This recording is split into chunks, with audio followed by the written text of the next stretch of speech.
Muito bem, são 10 horas e 3 minutos, vamos dar início à nossa aula de hoje. Sejam todos muito bem-vindos, um bom dia coletivo a todos aí. Hoje nós vamos iniciar um novo assunto, só que nós vamos aproveitar muito daquilo que a gente aprendeu quando a gente descreveu nas últimas aulas aí, um modelo para explicar características, propriedades de soluções aquosas, soluções nas quais a gente tem íons ou moléculas interagindo em nível molecular ou em nível iônico, né, com o soluto como meu solvente, ou então quando eu tenho agregados moleculares ou espécies carregadas, de tal forma que eu tenha a interação do meu soluto com o meu solvente, mas não mais em nível molecular, e sim com um amontoado, né, um agregado de partículas que tem aí um tamanho mais ou menos definido, um tamanho muito pequenininho, né, um tamanho da ordem de grandeza de nanômetros, de tal forma que esse material, apesar de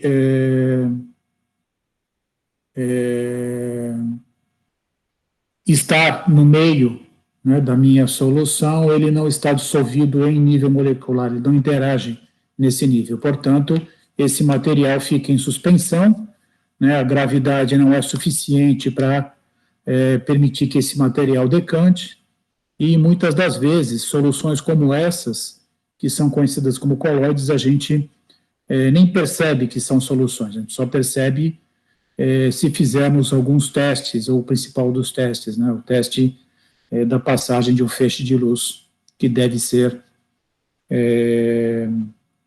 difratado por essas partículas. Né?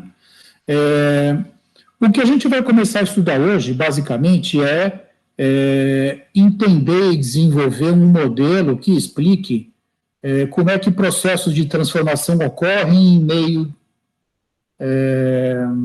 envolvendo soluções, né? Então, no meio fluido, eu vou ter partículas que podem ou não interagir, e a partir dessa interação eu ter um processo de transformação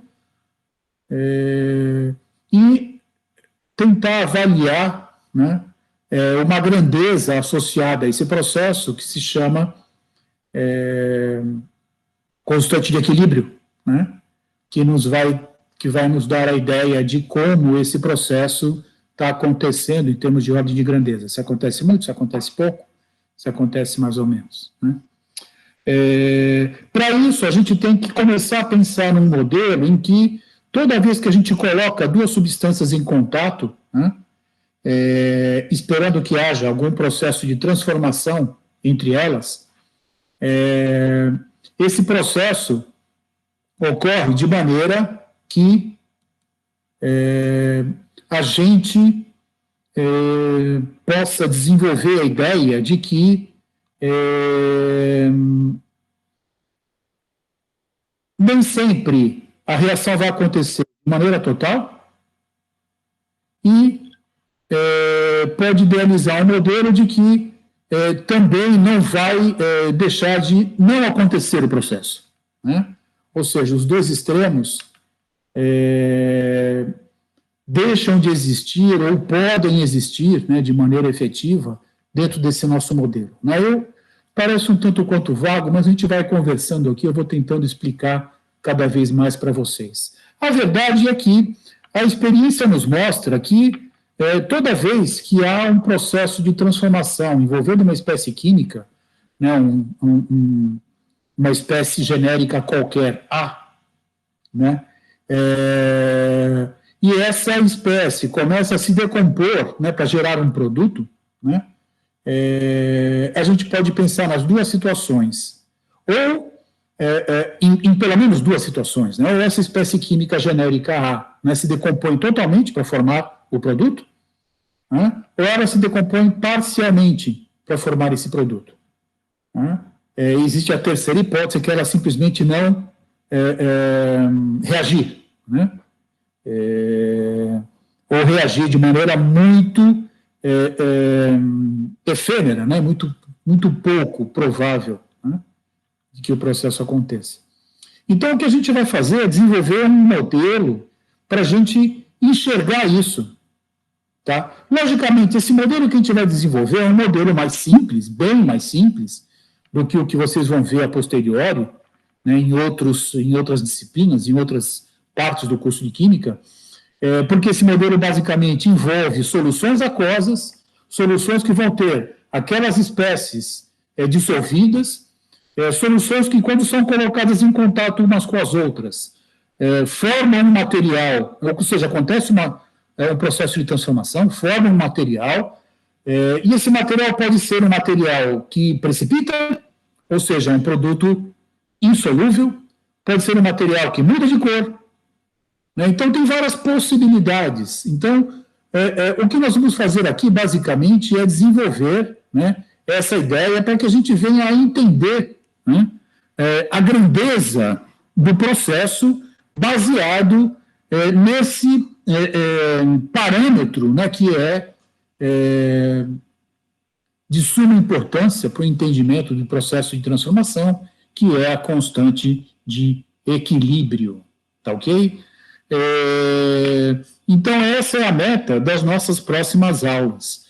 Entender as definições, desenvolver a ideia do modelo físico-matemático, da equação que descreve, né, a constante de equilíbrio, entender a constante por si só, né, sua grandeza, suas propriedades, suas características, fatores que influenciam, né, de tal maneira que a gente aprenda de uma maneira genérica, né, o significado dessa propriedade fundamental das espécies químicas, constante de equilíbrio. Constante de equilíbrio está associada a um conjunto enorme de processos, tá certo? E, na sequência da disciplina, o que vai acontecer é que a professora Rosana vai trabalhar com vocês a aplicação da constante de equilíbrio numa enorme variedade de situações. Tá ok? Então, essa é a ideia né, do contexto em que a gente vai estar envolvido na disciplina. Eu costumo brincar, né, que essa disciplina aqui ela equivale ao samba de uma nota só, né? Porque o que a gente vai fazer aqui é estudar a constante de equilíbrio de cada ramo. Então, nós vamos estudar de maneira genérica o que é a constante de equilíbrio, e depois nós vamos aplicá-la a vários tipos de processos. A ácidos, a bases, ácidos e bases fortes e fracos, sais de ácidos e sais de bases, a formação de compostos pouco solúveis, a formação de complexos de coordenação, reações de oxirredução e por aí afora, né? Todo e qualquer processo de transformação tem que estar associado a uma constante de equilíbrio. Então, ela é de fundamental importância. A reação para a produção de ácido acetil salicílico, ela é feita na indústria porque, desde o século XIX, se conhecem os parâmetros cinéticos e termodinâmicos associados à reação e, logicamente, se conhece a constante de equilíbrio do processo, de tal maneira que pôde-se desenvolver uma metodologia de produção desse material que fosse muito mais em conta, muito mais profícua na sua produção do que simplesmente pegar a casca da árvore, né, que é o salgueiro, né, uma árvore bonita, muito comum na Europa, pegar a casca dessa árvore e produzir o processo de extração, né, do ácido salicílico presente nele, né, na casca. Tá ok? Então, e praticamente todos os processos industriais de produção, seja de química fina, seja de fármacos, seja de indústria petroquímica, envolvem conhecimentos associados a essa característica, né? Porque, volto a insistir, ela é um dos fatores predominantes no domínio do processo de transformação. Tá ok? Então, vamos passar para a apresentação, né? de tal maneira que a gente possa ir mostrando para vocês ao longo, né, da nossa conversa de hoje e das próximas, né, esse contexto, tá bom? Lembro mais uma vez a vocês da importância de vocês colocarem o nome e darem o Enter, né, para que fique registrado, né, a presença de cada um de vocês aqui na nossa aula, tá bom? Não se esqueçam. A minha apresentação, a tela inteira. Lembrando, né, mais uma vez, de que eu estarei fazendo a apresentação, eu perco o domínio da minha tela. Portanto, se vocês se manifestarem tentando levantar a mão, eu não vou ver. Então, vocês, por favor, abram o microfone e me chamem para que a gente possa parar a apresentação e conversar e dirimir quaisquer dúvidas que vocês possam ter durante o processo da nossa aula. Tá ok? Então, já estou aqui apresentando. Aqui. Muito bem. Então, esse é o capítulo 15 do nosso livro, tanto na edição antiga, quanto da nova edição, a 13ª edição, que é a edição que eu disponibilizei para vocês, né? Lembrando que esse conjunto de transparências diz respeito à edição 9ª, né? Mas o texto é basicamente o mesmo, e as coisas principais são basicamente as mesmas descritas em cada uma dessas edições, tá ok? Então, o que a gente vai fazer é começar a estudar equilíbrio químico, desenvolvendo um modelo para entender. E aí é muito interessante, porque o livro começa a mostrar para vocês uma proposta de modelo, né, levando em consideração um experimento. E o experimento é essa reação aqui, a reação de decomposição do N2O4. O N2O4 é um gás a temperatura ambiente, só que quando colocado na geladeira, temperaturas baixas, ele se solidifica e ele não tem cor. Então, se você tem uma ampola de N2O4 na geladeira, você tem um sólido que não tem cor. Se você tira da geladeira, né, essa ampola e deixa em cima da bancada no laboratório, o que vai acontecer? Né? Ele vai começar a absorver calor do ambiente, a temperatura vai aumentando, e conforme a temperatura vai aumentando, o N2O4 sofre essa reação. Ele se decompõe em 2 moléculas de NO2, em fase gasosa. Tá ok? E é muito interessante porque o NO2 tem cor, ele é marrom. Tá? Então, em um determinado momento, a cor vai aumentando, o tempo vai passando, a cor vai se modificando de incolor para marrom, né? Sempre num gradiente de aumento de cor. E vai chegar um determinado momento em que a cor para de se alterar. Né? E nessa situação aqui, a gente tem uma mistura de N2O4 e NO2. Se você tivesse a chance de pegar uma pequena alíquota desse material e fazer a análise, você veria que você tem lá uma determinada quantidade de NO2 e uma determinada quantidade de N2O4. Né? Opções de ponteiro aqui. Tá bom? E aí, só para vocês terem uma ideia, o momento em que para de se alterar a cor aqui, nesse processo de decomposição do N2O4, né, é o momento em que a gente fala que as concentrações de todas as espécies param de se modificar. Né? E aí a gente tem o que a gente chama de equilíbrio químico nessa condição. Ok? É muito interessante, né, porque o livro traz para vocês um pouquinho, né, dessa discussão, né, da teoria de colisões, né, para explicar, né, o processo que está acontecendo. Eu não vou entrar muito em detalhes disso, mas como o livro fala, né, não custa a gente chamar a atenção, né, é muito interessante porque você parte do seguinte pressuposto: você está tendo a decomposição de N2O4 em NO2. Então, no começo em que a reação acontece, né, logo no início do processo, você tem muito N2O4 e você tem pouco NO2. Mas a partir do momento em que você vai deixando a reação acontecer, você vai tendo uma diminuição da concentração de N2O4, o reagente, e vai tendo um aumento da concentração de NO2. E conforme você vai tendo cada vez mais e mais partículas de NO2 em fase gasosa, é possível imaginar que você tenha a disponibilidade da possibilidade de que partículas de NO2 sofram colisões para formar N2O4. Tá?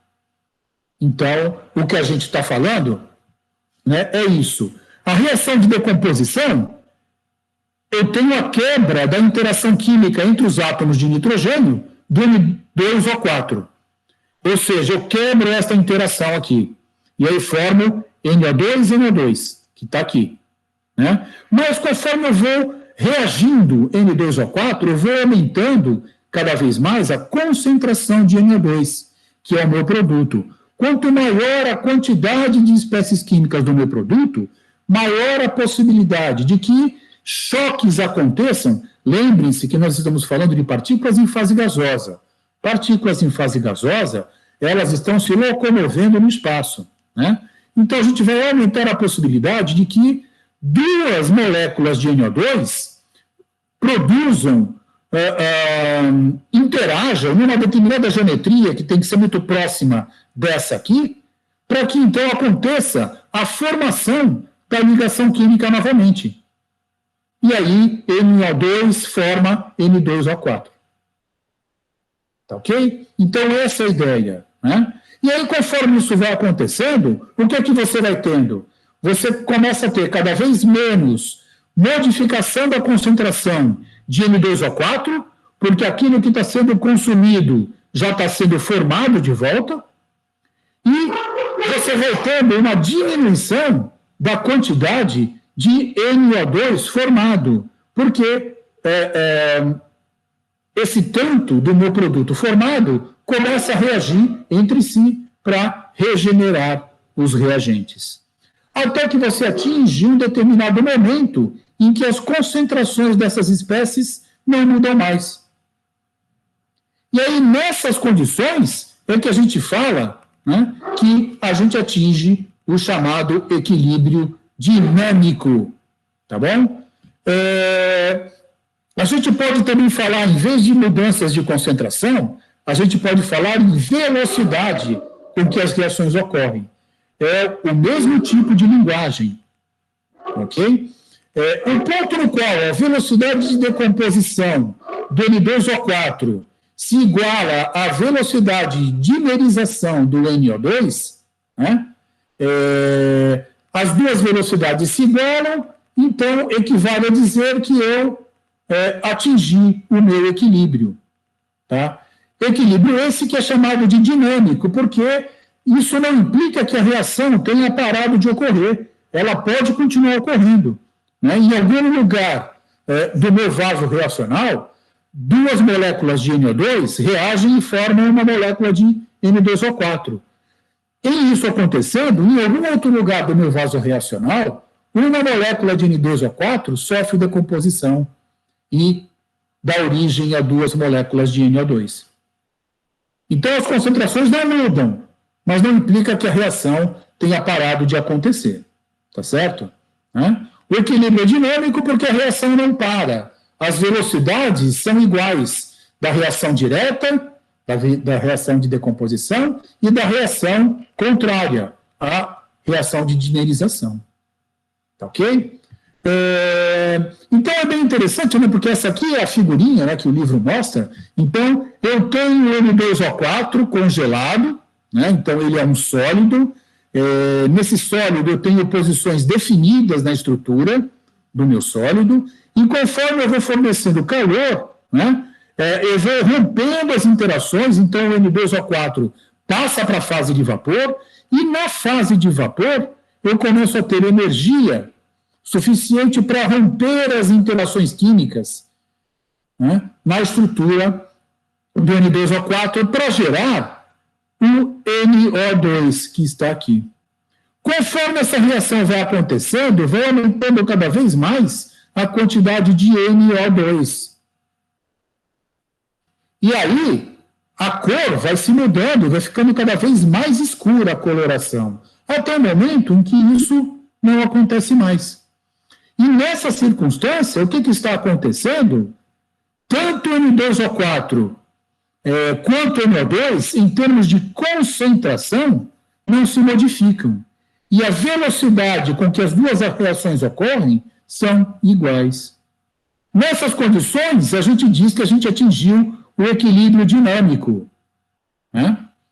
Então, à medida que a substância sofre o aquecimento, né, vai se aquecendo, ela começa a se decompor, formando 2NO2, a mistura de N2O4, inicialmente presente, e NO2, inicialmente formado, mostra-se marrom claro. Quando o N2 é suficientemente formado, ele começa a reagir para formar N2O4, então eu tenho a reação inversa acontecendo. Né? E aí, no equilíbrio, tanto N2O4 reage para formar NO2, quanto N2 reage para formar outra vez N2O4. E aí, nessas condições, a gente pode usar essa simbologia. E essa seta dupla significa que esse processo é um processo dinâmico e que ele tende a atingir o equilíbrio. Tá? Então, toda vez que a gente vê, né, uma reação colocada dessa forma, implica que essa reação vai atingir um equilíbrio, implica que essa reação tem uma velocidade de formação do produto, tem uma velocidade com a qual o reagente, né, se decompõe, ou os reagentes reagem para formar o produto, e vai existir uma velocidade na qual o produto reage, ou os produtos reagem para regenerar os reagentes. E isso, então, implica que o processo é dinâmico. A gente também costuma chamar de reações direta, né? A reação da esquerda para a direita, né? Lembrando que vocês estão vendo minhas mãos trocadas aí, né? Eu mostrei minha mão esquerda aqui, né? E aí para vocês deve estar parecendo que é a minha mão direita, né? Imagino. Mas daqui, da esquerda para cá, para a direita, né? Essa é a reação direta, né? Então, N2O4 formando NO2, e a reação inversa, NO2 formando N2O4. Tá? Cada uma dessas reações tem uma expressão para a velocidade com que elas ocorrem. Né? Se vocês lembrarem algo que a gente aprende no ensino médio, né, a velocidade com que uma reação ocorre, né, lembrando que essa aqui é uma reação de primeira ordem, né, só depende de um reagente, né, a velocidade ela é igual, né, a uma constante que multiplica a concentração dessa espécie em cada tempo que eu possa medir essa concentração. Né? Enquanto que, para a reação inversa, que é dada desta forma, a velocidade ela é uma outra constante da reação inversa, né? Vezes a concentração da minha espécie química, do meu produto, determinada no ponto em que eu fiz aquela medida. Quando eu atinjo o equilíbrio, em que as velocidades são iguais, implica que a velocidade da reação direta é igual à velocidade da reação inversa. Portanto, eu posso escrever esta igualdade. A constante de velocidade vezes a concentração de A num determinado ponto definido, que é o ponto do equilíbrio, né? Ela vai ser igual à constante de velocidade, né, da concentração do meu produto naquela condição. Qual é a condição? No equilíbrio. Ok? No equilíbrio, nós escrevemos, então, isso, né, um processo de transformação genérico, A, que dá origem a B, à medida que a reação progride. Né? Algumas coisas vão acontecendo. Isso aqui é do conhecimento, né? Isso aqui a gente aprende lá no ensino médio, tá certo? Então, No instante de tempo t igual a zero, eu só tenho reagente, a reação não aconteceu. Né? Aí a reação começa a acontecer e, né, qual o comportamento, né, a concentração do meu reagente começa a diminuir. E vai diminuindo, né, até atingir um valor constante. Por outro lado, em termos do produto, né, no instante de tempo t igual a zero, né, a concentração do meu produto é zero. A reação começa a acontecer, então vai crescendo cada vez mais a concentração do meu produto. E esse crescimento atinge um ápice, e a partir desse valor, ela não mais se modifica. E esse valor é constante. Né? Quando as concentrações de reagentes e produtos são constantes, e isso não implica de serem iguais, né? O equilíbrio é alcançado, é atingido. Tá ok? Alternativamente, a gente pode pensar que a velocidade de decomposição do meu produto A diminui. Então, a reação começa a alta velocidade. O tempo vai passando, essa velocidade vai decaindo até atingir um valor que se torna constante, não mais se modifica. A concentração do meu reagente. E o mesmo acontece para o meu produto. Né? A velocidade de formação aumenta, né, de tal forma até atingir um valor constante. Né? E, logicamente, quando as duas velocidades forem iguais, esse equilíbrio é alcançado. Os meus cachorros não estão gostando da aula.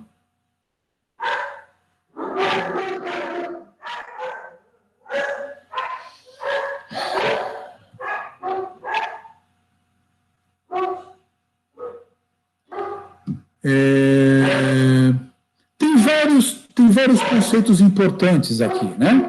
Relacionados a isso que a gente está discutindo. O que a gente acabou de falar pode ser mostrado nesses dois gráficos aqui.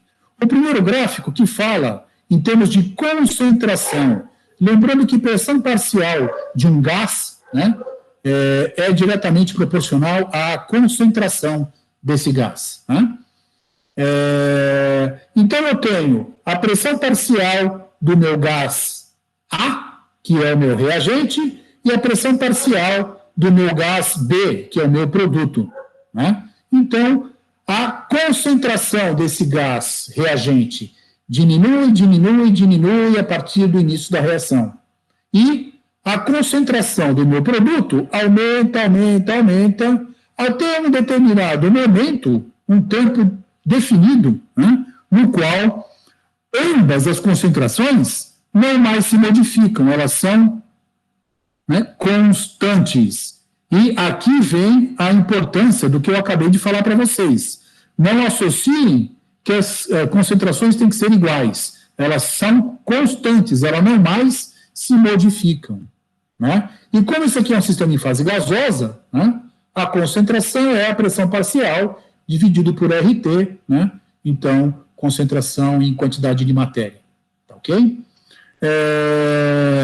Do ponto de vista da velocidade, a velocidade de decomposição do meu reagente, né, vai diminuindo, até o momento em que essa velocidade não mais se modifica, ela se torna constante. E a velocidade de formação do meu produto, né, no tempo, assim que a reação se inicia, é grande, né, e ela vai, então, atingir também um patamar no qual ela não mais se modifica. Na discussão da velocidade, aí sim, né, as velocidades têm que ser iguais, porque a velocidade depende de uma constante para a reação direta e de uma outra constante para a reação inversa, tá certo? Que leva em consideração as concentrações de cada uma das espécies, ok? Antes da gente entrar aqui para discutir um exemplo bastante interessante, né? Mas eu queria chamar a atenção de algumas coisas específicas. A primeira delas diz respeito ao fato, né, da gente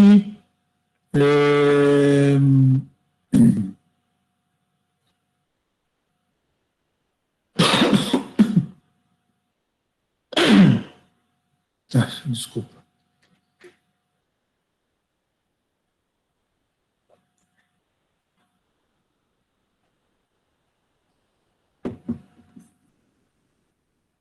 A gente está discutindo concentrações, né? E, logicamente, eu imagino que vocês estejam se perguntando, né? Poxa, mas como é que eu faço para determinar a concentração dessa espécie química, né?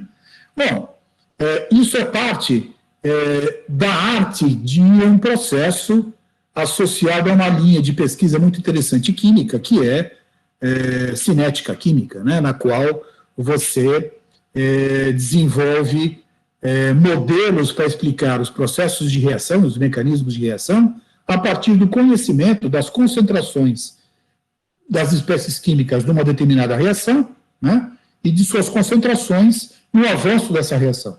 Ok? Mas, basicamente, quando você coloca A para sofrer uma decomposição, A é meu reagente genérico, né, a partir do momento que eu inicio a reação, eu vou tirando alíquotas, né? Ou seja, pequenas quantidades desse meu meio reacional e faço uma medida de alguma propriedade que seja diretamente relacionada à quantidade de partículas dessa espécie química, para determinar a concentração. Então, eu sei que 1 minuto depois de começar a reação, eu vou ter a concentração X. 10 minutos depois de começar a reação, eu vou ter outra concentração, e assim consecutivamente. E o que eu vou percebendo é que, conforme a reação vai passando, né, eu vou atingir um equilíbrio, no qual, a partir de um determinado momento, a concentração dessa espécie química não mais se modifica. E aí eu sei que eu atingi o equilíbrio. Se as concentrações das espécies não mais se modificam, é porque nós estamos no equilíbrio dinâmico. Ok?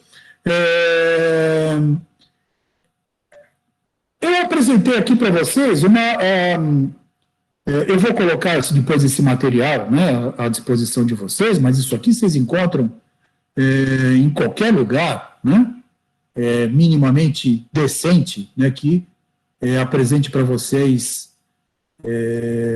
esses assuntos, né, a dedução da constante de equilíbrio. Né? Então, vamos trabalhar com essa reação genérica, onde eu tenho A reagindo com B, formando C e D, né? Lembrando que A maiúscula é a minha espécie química e A minúscula é o seu coeficiente estequiométrico na reação. Né? No equilíbrio dinâmico, as velocidades das reações são iguais, né? Então, isso implica dizer que a velocidade da reação direta, ou seja, a reação A mais B, ela é igual à velocidade da reação inversa, que é a reação C mais D. Ok? Nessas condições, eu posso escrever, então, que a velocidade da minha reação direta, né, ela é proporcional às concentrações de A e de B, cada uma delas elevadas ao seu respectivo coeficiente estequiométrico. Né? Então, essa relação é de proporcionalidade.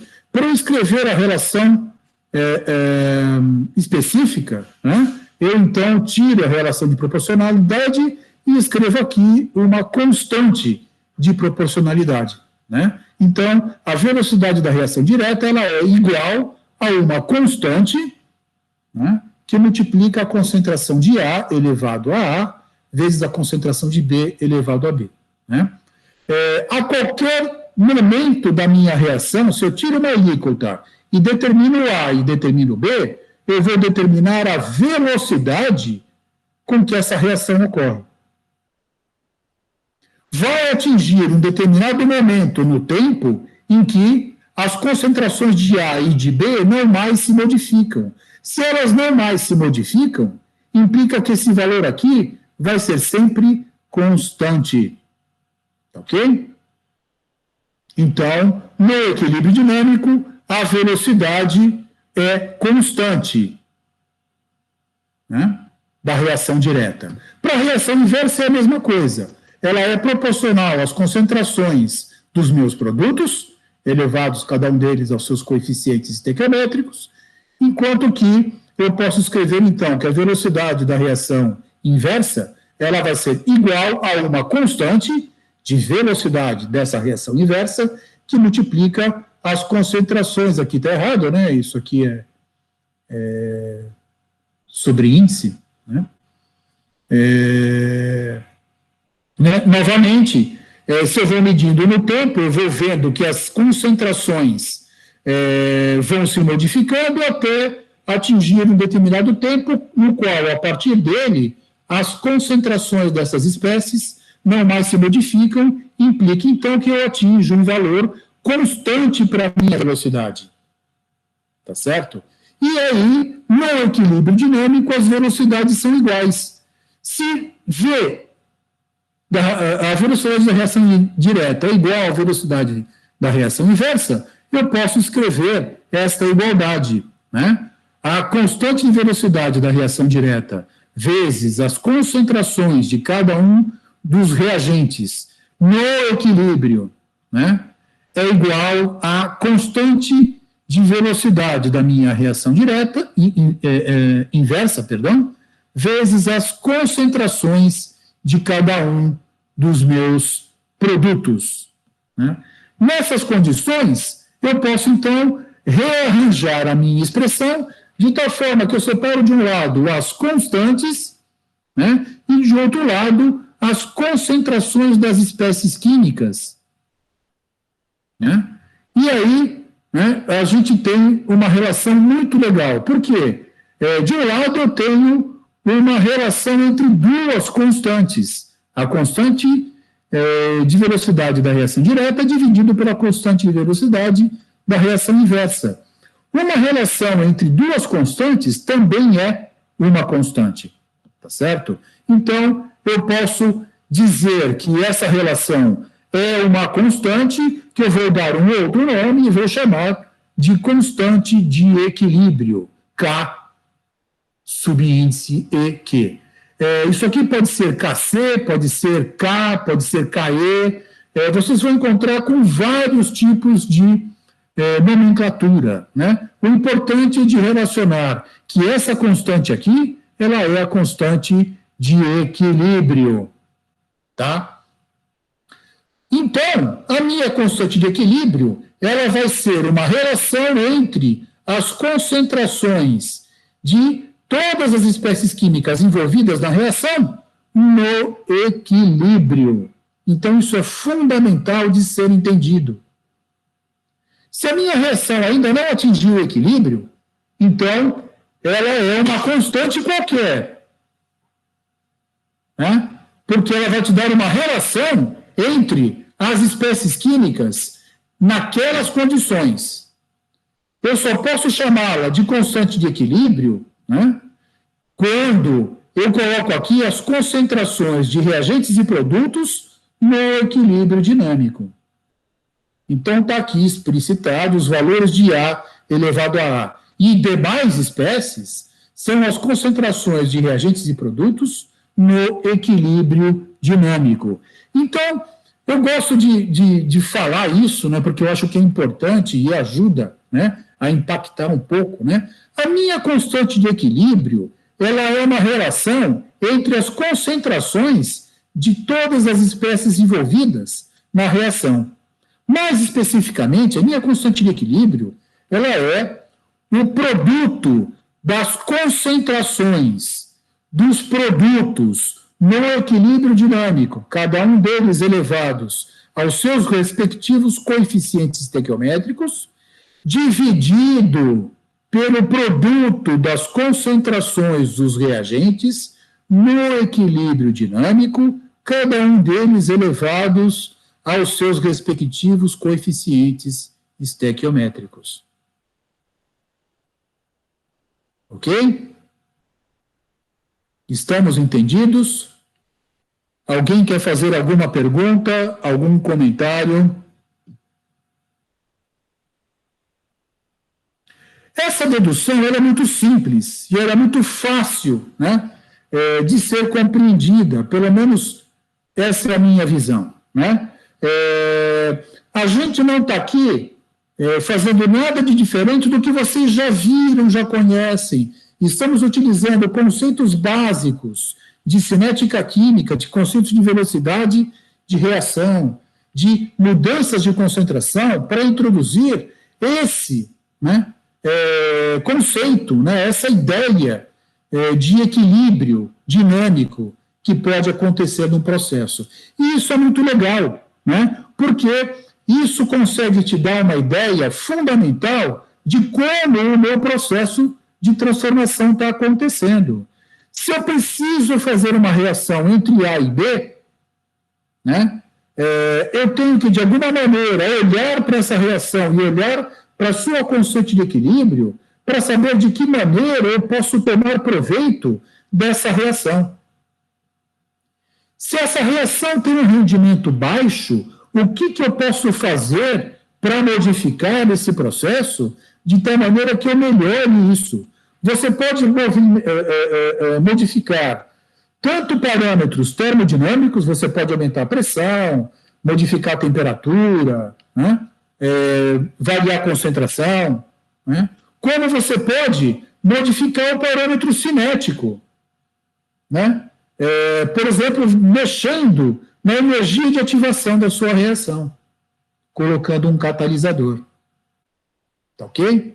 Então, são vários os parâmetros, mas você só faz isso se você tiver acesso ao conhecimento da constante de equilíbrio e conseguir idealizar cada uma dessas coisas. Tá ok? Alguma pergunta, gente? Algum comentário?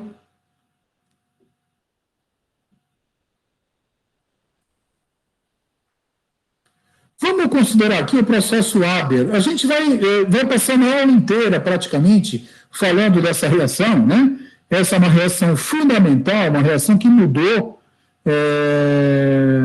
o cenário da química e a importância da química, né? Como ciência fundamental. Volto a dizer, eu vou falar dela mais especificamente para frente, né? Mas o processo Haber, ele é a reação entre gás nitrogênio e gás hidrogênio para formar amônia. E é uma reação que tem, né, um equilíbrio dinâmico associado, né? É uma reação difícil de acontecer, você tem que modificar as condições termodinâmicas para que ela aconteça, né?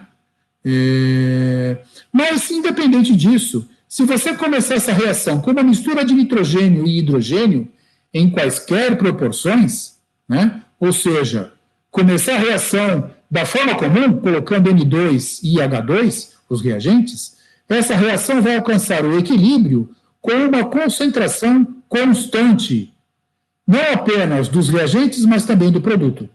Né? Entretanto, se você pegar só amônia, né, e promover a decomposição da amônia em nitrogênio e hidrogênio, né, ou seja, começa a reação só com ela, né, a reação prossegue e vai ficar acontecendo, sendo formados N2 e H2, né, até que o equilíbrio seja alcançado. Nessas condições, né, o que eu estou falando? Eu estou falando nesse gráfico de reagir hidrogênio com nitrogênio. Então, vejam, as concentrações de hidrogênio e de nitrogênio diminuem e forma-se NH3, de tal maneira que, a partir de um determinado tempo de reação, as concentrações dos três, né, eu ia falar de ambos os três, né, não mais se modificam. Tá ok? Entretanto, se você começar a reação com NH3, ou seja, só vendo a decomposição, o caso é inverso, mas é igual. A concentração de NH3 diminui e formar-se-á H2 e N2, né, até um determinado tempo reacional, no qual as concentrações dessas espécies não mais se modificam. Né? E aí, os dados experimentais mostram para vocês, e vão mostrar, né, que não importa qual é a composição inicial de reagentes e produtos, a mesma proporção de concentrações vai ser alcançada no equilíbrio. Então, o equilíbrio, as concentrações das espécies no equilíbrio, tanto de H2, quanto de N2, quanto de NH3, né, vai dar sempre uma determinada razão, que é a constante de equilíbrio. Tá ok? E isso, né, é muito legal, tá, da gente perceber e entender, né? Porque a constante de equilíbrio, né, ela é uma dessas propriedades fundamentais, né, e conceitos fundamentais associados ao processo de transformação. Se química é ciência que estuda os processos de transformação, conhecer a constante de equilíbrio, entender a constante de equilíbrio, saber das suas nuances, da sua importância, e todos os detalhes associados é de suma importância. Não se admite um químico, né, qualquer que seja a área no qual ele vai trabalhar, que não tenha sólidos conhecimentos sobre equilíbrio químico, sobre a constante de equilíbrio. Tá ok? Para uma reação geral em fase gasosa, no qual eu vou ter os reagentes A e B formando os reagentes C e D, né, a expressão da constante de equilíbrio é dada por essa relação. Lembrando que, estando em fase gasosa, eu me refiro à concentração em termos da pressão parcial de cada espécie, né? E K de EQ é a constante de equilíbrio, né? Para uma reação genérica, geral, qualquer, né? Mas principalmente em fase aquosa, uma solução aquosa, né, de uma substância A, na qual eu adiciono uma solução aquosa da substância B, né, e elas começam a reagir e vão formar os produtos C e D, a expressão para a constante de equilíbrio genérica é dada por esta relação, né? De novo, a constante de equilíbrio ela é uma relação entre o produto das concentrações dos produtos dividido pelo produto das concentrações dos reagentes. Concentrações essas no equilíbrio, e cada uma dessas concentrações elevadas aos seus respectivos coeficientes estequiométricos, né? Essa lei é também conhecida na literatura, ou na boca miúda, né, como lei de ação das massas ou lei de Guldberg-Waage, ok? Então, está aí a relação.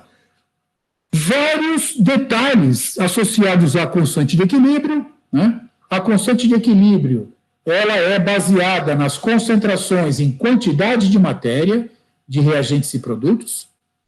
Então, para eu calcular a constante de equilíbrio, eu tenho que ter as concentrações em quantidade de matéria de cada um deles. Ah, professor, mas eu estou trabalhando com uma reação na qual as concentrações são muito baixas em termos de ppm. Bom, você pode colocar, desde que você coloque todas as concentrações nessa ordem de grandeza, você pode usar, né? Mas, via de regra, a gente obtém os dados e expressa os dados a partir das concentrações em quantidade de matéria, né? Geralmente, a constante de equilíbrio não tem unidade, né? É claro que, se você olhar, né, para essa expressão aqui, mol por litro, mol por litro, mol por litro, mol por litro, eles se anulam, né? Então, mas podem existir reações nas quais isso não aconteceria. Independente disso, a gente não coloca unidade na constante de equilíbrio. Observar que a expressão da constante tem produtos sobre reagentes, chamei a atenção de vocês aqui já pelo menos 2 ou 3 vezes, né? E também lembrar sempre que o mesmo equilíbrio será estabelecido, não importa como a reação começa. se ela começa via reação direta, se ela começa via reação inversa, né? As concentrações das espécies químicas vão ser as mesmas. É claro que se eu partir da reação inversa, ela é o inverso da reação direta, né? Então, eu tenho que lembrar que a minha constante de equilíbrio, nesse caso, vai ser o inverso, ou seja, vai ser 1 sobre, né? A gente já fala um pouquinho sobre isso. E aí, lá no livro, lá no capítulo, vocês têm, né, uma discussão bastante interessante em que mostra, né, pressões parciais em não equilíbrio, né, de N2O4 e de NO2 a uma determinada temperatura, né, em 4 experimentos distintos. Que experimentos são esses? Nos experimentos 1, 2 e 3, eu tenho concentração inicial de NO2. E no experimento 4, concentração inicial de N2O4. Tá? E aqui, em todos eles, eu tenho as pressões parciais no equilíbrio de N2O4 e de NO2, em função das quantidades que foram colocadas. E se você fizer as contas, né, a constante de equilíbrio vai ser sempre a mesma. 6,46. Aqui o valor é muito próximo. Tá? O que mostra para a gente que não importa com quais concentrações você parta para começar a sua reação, né, você sempre vai atingir uma relação entre as espécies químicas, né, que denota a mesma constante. E isso é muito interessante, porque você pode aumentar as concentrações, né? Não interessa, aumentou as concentrações, a constante que determina como é que esse processo se desenvolve vai ser a mesma. Ok? Então, tem aqui o experimento 3, que é a concentração inicial de NO2, né? E o experimento 4, que a concentração inicial é de N2O4, né? Então é 0 de NO2, né? Você tem, né, a mesma situação, né? Então você tem uma diminuição da concentração, né?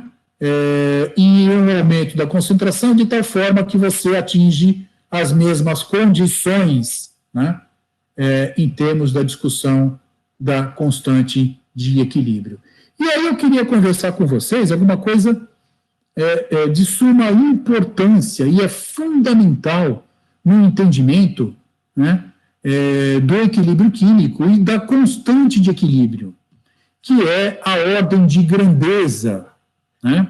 Então, só para lembrar, né, deixa eu voltar aqui para a expressão, está aqui, né? A minha constante de equilíbrio, ela vai ser um número que vai ser gerado, né, por uma relação numérica, que é a concentração de cada espécie química envolvida no processo reacional. Concentração essa que eu meço lá, né, no equilíbrio químico. Tá ok? Então, a minha constante de equilíbrio é um número. Ah, que número? Tanto faz, né, quais sejam as concentrações, eu vou ter um valor numérico que me mostra o valor específico para a constante de equilíbrio daquela reação. Tá ok? Essa constante de equilíbrio, ela é a razão entre as concentrações dos produtos e as concentrações dos reagentes no equilíbrio. Então, a minha reação começa, se desenvolve e atinge o equilíbrio dinâmico, onde as concentrações não mais se modificam. A minha reação está naquela situação. Se aumenta a concentração de produto, o produto reage para formar reagente, reagente reage para formar produto. Tá ok? Então, as concentrações não mais se modificam. E o valor numérico, que é a constante de equilíbrio, é a razão entre essas espécies químicas. O quanto de produto e o quanto de reagente eu tenho, né, para aquele processo de transformação específico. Consequentemente, quanto maior for o valor numérico da minha constante, mais produto estará presente no equilíbrio. Vamos voltar? É isso? Não. Aqui, né? A minha expressão. Para K ser grande, implica que esse número é maior que esse. Né? Se eu tenho aqui meu ponteiro, se eu tenho aqui, né, um número grande e aqui um número pequeno, né, matematicamente o que eu vou ter? Eu vou ter um número grande aqui. O que significa ter um número grande aqui? Significa, né, que esses dois parâmetros, concentração de C e concentração de D, são grandes. Isso é matemática. O que é que, quimicamente, isso nos mostra? De que eu tenho uma alta concentração. Se esses números são grandes, eu tenho uma alta concentração dessas espécies químicas, que são os produtos. Para que isso aqui ser grande e isso aqui ser grande, isso aqui tem que ser pequeno. O que isso aqui é? Concentração dos meus reagentes. Para isso aqui ser pequeno, significa que a minha reação foi efetiva, que A e B reagiram, né, muito. E lá no equilíbrio dinâmico, eu tenho pouco de A e pouco de B. Então, se a minha constante tem um valor alto, né, implica que a minha reação está deslocada no sentido de formar produto. A minha reação é efetiva, porque eu tenho muito produto e pouco reagente. Quando a gente fala que o rendimento de uma reação química é 90%, né, isso é uma outra forma. Se eu tivesse acesso a calcular a constante de equilíbrio dessa reação, eu veria claramente que o valor dessa constante é grande. Porque, significativamente, para que isso aconteça, né, só tendo isso, né, implicar que o valor, né, do meu produto é muito maior que o valor do meu reagente. Tá? Então, vejam, a constante desse processo de reação. Qual é a reação? N2O4 formando NO2. Então, N2O4 é reagente, NO2 é produto. Né? Tem um valor de quase 6,5. Né? Isso, então, implica que, para ter esse valor, eu tenho muito de produto e pouco de reagente. Né? Veja no equilíbrio. Concentração de reagente, 0,04. Concentração de produto, 0,5. Aqui é 10 vezes maior. Tá ok? Então, é muito claro. Isso mostra-se de uma maneira muito clara para a gente. Né? Quanto maior for K, maior, né, é a quantidade de produtos presentes no equilíbrio dinâmico. De maneira inversa, né, quanto menor for o valor de K, mais reagente estará presente no equilíbrio. Tá? Só para vocês terem uma ideia, a constante de equilíbrio do processo de ionização do ácido acético, o ácido acético é um ácido orgânico fraco, é um ácido carboxílico, né? É o ácido presente no vinagre. Né? O próprio nome já diz, é um ácido fraco. É um ácido, então, que produz pouco hidrogênio ionizável. Então, se eu colocar ácido acético em água, apenas uma pequena parcela desse ácido acético vai sofrer ionização e vai gerar íons H+, ou H3O+, como eu gosto de me referir. Né? Para vocês terem uma ideia numérica, a constante de ionização, a constante de equilíbrio, né, do ácido acético é da ordem de 10 a menos 5. 10 exponencial a menos 5. O que implica, então, que no equilíbrio, né, eu tenho muito ácido acético molecular e pouco ácido acético ionizado. Aliás, essa relação é muito desbalanceada, né? Eu tenho muito mesmo ácido acético molecular em relação ao ionizado, por isso a ideia do ácido fraco, né? Se a constante de equilíbrio é muito maior que 1, então os produtos predominam no equilíbrio e o equilíbrio encontra-se deslocado para a direita, né?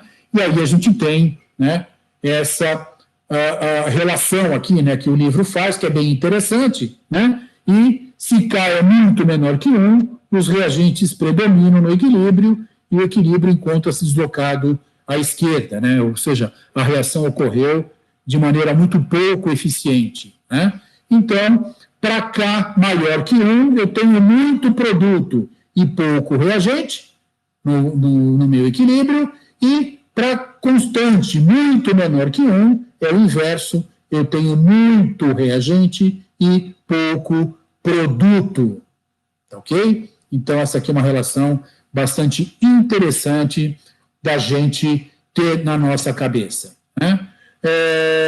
E a outra coisa, né, que você pode entender a partir, né, do valor numérico da constante de equilíbrio é justamente isso, né? Você pode imaginar qual é o sentido da equação química, né, a partir do valor numérico, né? O equilíbrio ele pode ser abordado a partir de qualquer sentido, né? Por exemplo, então você tem essa reação, né, de decomposição do N2O4, né? O valor da constante é esse aqui, 6,46. Entretanto, se a gente pensar na reação inversa, né, ou seja, NO2 dimerizando para formar N2O4, eu vou inverter, né, quem é reagente e quem é produto, né? E, logicamente, eu vou obter um outro valor, né, que vai me dar essa relação. O que esses números nos dizem? Esses números nos dizem claramente, né, que essa reação aqui é pouco favorecida, ou seja, o N2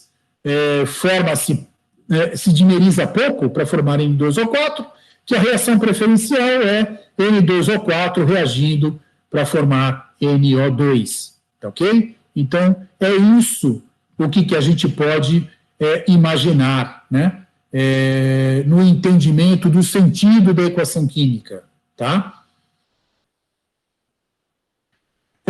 Além disso, né, um outro fator bastante interessante, né, é que a gente pode manipular as equações químicas, mas não consegue manipular o valor da constante, ainda bem que a constante continua sendo constante, tá certo? Vamos supor que a gente dobre, né, a quantidade em termos de número de mols dos meus reagentes e produtos, né? Então, a gente pegou a nossa reação genérica, N2O4, que forma 2NO2, e dobrou a concentração, né? De tal maneira que eu tenho agora 2N2O4 e 4NO2.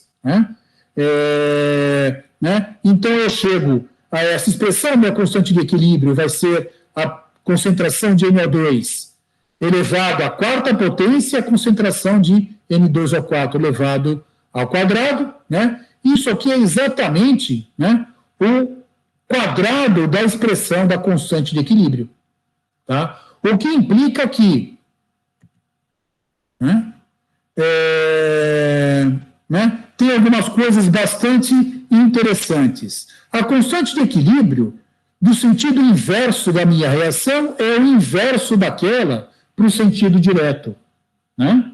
Então, se eu inverter a minha reação, né, reagente passa a ser produto e vice-versa, né, o que eu faço é inverter, vai ser 1 sobre o valor numérico da constante de equilíbrio. Quando uma reação é multiplicada por um número, a constante de equilíbrio é elevada àquela potência. Então, eu multipliquei por 2, né, a concentração em termos de número de mols da minha reação, e a minha constante de equilíbrio foi elevada ao quadrado, né? Se eu multiplicasse por 3, ela seria elevada ao cubo, né? E assim consecutivamente, né? E uma outra relação bastante interessante é que a constante de equilíbrio para uma reação, que é a soma de outras reações, ela é o produto das constantes para as reações, para as reações individuais, né? E aí eu tenho um outro PowerPoint para explicar para vocês que é isso aqui, né? Essa última definição que a gente colocou, né, diz que a constante de equilíbrio para uma reação, que é a soma de outras, né, essa constante vai ser o produto das constantes de equilíbrio das reações individuais. E a gente vai mostrar isso aqui para vocês, né? Para isso, a gente vai utilizar o conceito de ácido poliprótico. Eu imagino que você já tenha ouvido falar. Um ácido poliprótico é um ácido que tem mais do que um hidrogênio ionizável, né? E a gente vai usar aqui como exemplo o ácido fosfórico, que tem 3 hidrogênios ionizáveis, né? Isso implica, né, que eu tenho ionizações distintas. Então, a primeira ionização, eu tenho essa reação. O meu ácido fosfórico forma hidrogênio fosfato e H3O+. E aí, isso aqui é interessante, porque pela primeira vez eu estou mostrando para vocês como é que a gente formalmente escreve essas reações químicas, né? Então, eu tenho aqui a ionização do ácido. Então, o ácido fosfórico é um líquido, a minha água está no estado líquido, e quando eu faço a solução, elas passam a ser aquoso, né? Então, eu tenho o ácido fosfórico ou as espécies químicas em água. Tá ok? E aí, para essa primeira ionização, eu perdi um hidrogênio aqui, né? Eu vou ter essa relação H2PO4-, o hidrogênio fosfato, vezes a concentração de íons H3O+, dividido pela concentração de H3PO4 no equilíbrio. Tá? Aí a segunda ionização vai acontecer. Essa espécie química, o H2PO4, hidrogênio fosfato, interage com água e vai perder um segundo próton, né? E vai gerar aqui, na verdade, perdão, eu chamei de hidrogênio, mas aqui é o dihidrogênio. Aqui é o hidrogênio fosfato, né? Essa espécie química aqui é o hidrogênio fosfato.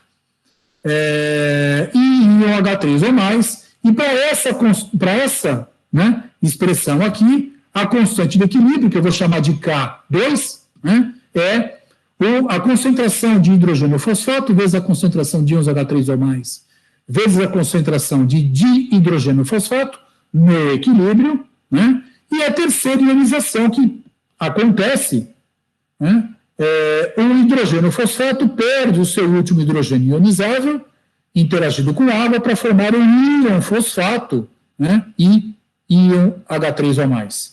E a minha terceira constante é dada pela concentração de íon fosfato, pela concentração de H3O+, e pela concentração de hidrogênio fosfato nesse equilíbrio específico. Tá ok? Então, assim, se eu for do laboratório, pegar lá na prateleira um vidro de ácido fosfórico concentrado e fizer uma solução de ácido fosfórico em água, né, o que é que vai acontecer? Né? Vai acontecer tudo isso? Não. Não vai acontecer tudo isso porque cada uma dessas ionizações ocorre numa determinada faixa de pH. E é isso que vocês vão aprender a manipular com a professora Rosana. Tá ok? A constante de equilíbrio vai permitir que vocês aprendam a fazer isso. Que vocês aprendam a pensar quimicamente como é que essas espécies se comportam em solução aquosa. Tá ok? Mas, deixando isso, vocês vão para frente. No nosso caso em específico, então a gente tem, né, cada uma dessas ionizações parciais que o ácido fosfórico, né, sofre.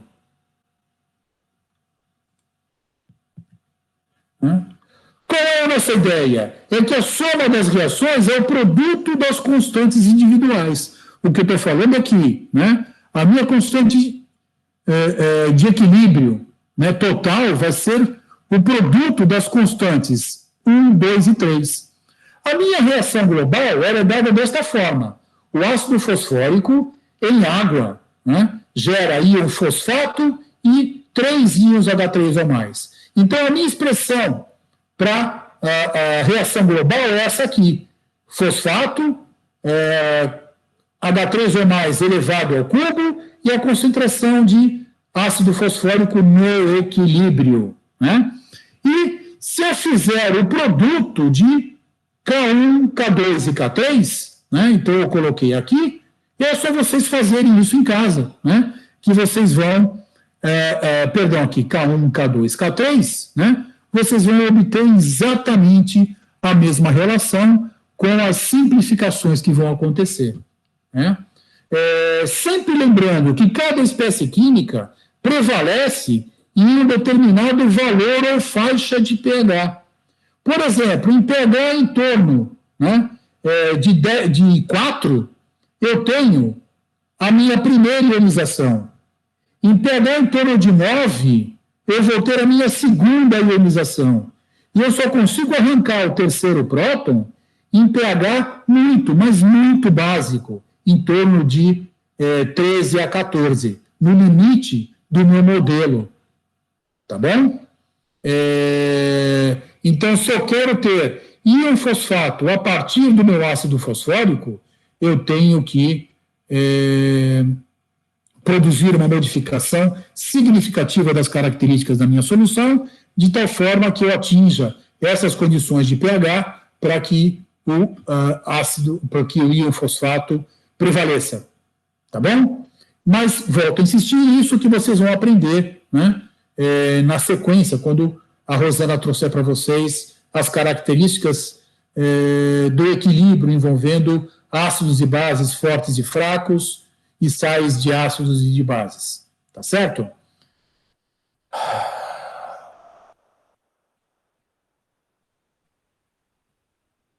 Muito bem, era isso que a gente tinha para falar com vocês hoje, né? Eu chamei a atenção de que a gente aqui está vendo, né, com uma outra faceta, um monte de assuntos que vocês já viram na vida pregressa de vocês, né?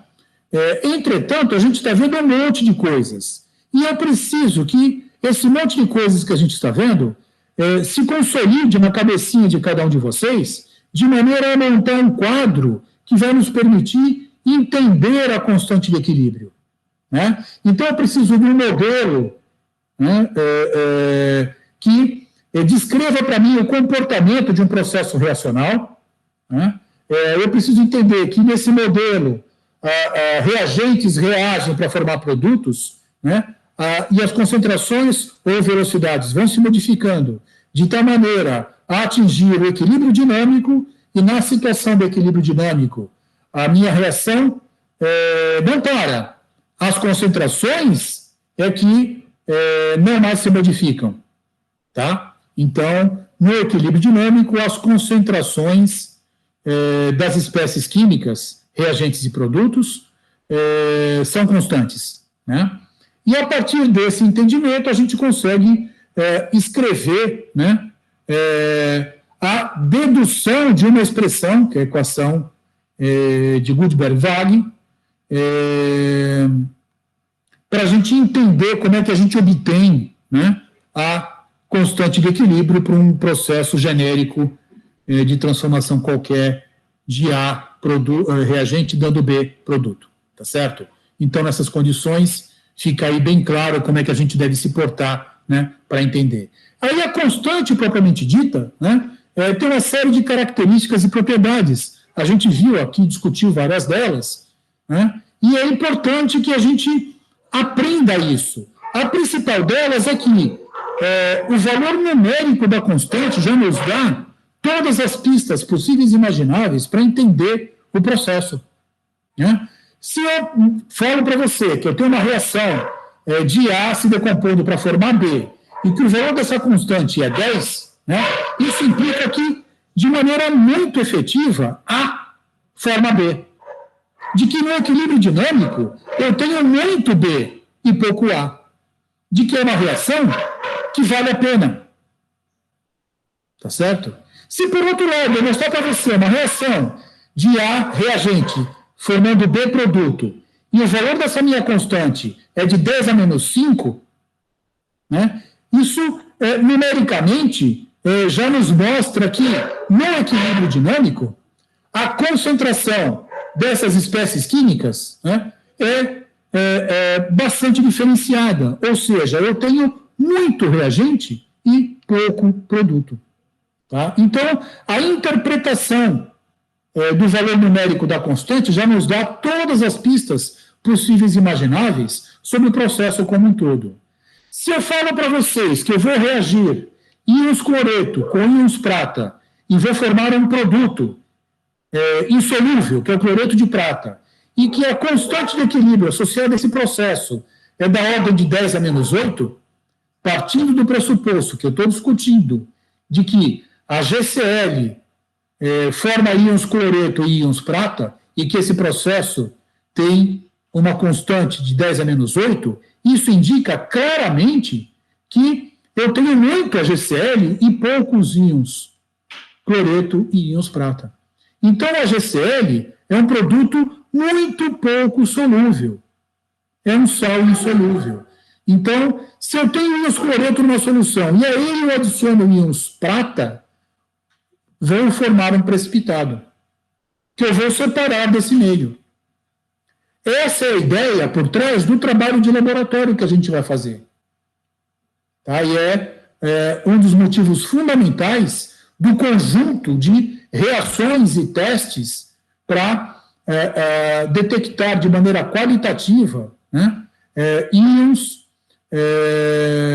que a gente vai fazer na disciplina de laboratório de química analítica qualitativa.